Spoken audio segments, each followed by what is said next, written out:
భారతదేశం ఒక కీలకమైన నిర్ణయం తీసుకుంది. తజికిస్తాన్లోని ఐని ఎయిర్ బేస్ నుంచి తనను తాను ఉపసంహరించుకుంది. నిశ్శబ్దంగా వైదొలిగింది అనొచ్చు.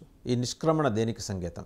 ఇన్ఫ్యాక్ట్ సెంట్రల్ ఆసియాలో మన ప్రావెస్నెస్ని నిరూపించుకోవటానికి మన మీద నిఘా పెడుతున్న చైనా లేకపోతే పాకిస్తాన్ లాంటి భూభాగాల నుంచి మన మీద పెరుగుతున్న నిఘాని ఎప్పటికప్పుడు సర్వీలెన్స్లో ఉంచుకోవడానికి ఎయిర్ బేస్ ఉపయోగపడేది.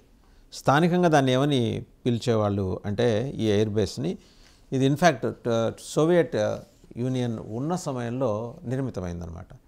20 years, more than 20 years ago ఇది నిర్మితమైంది.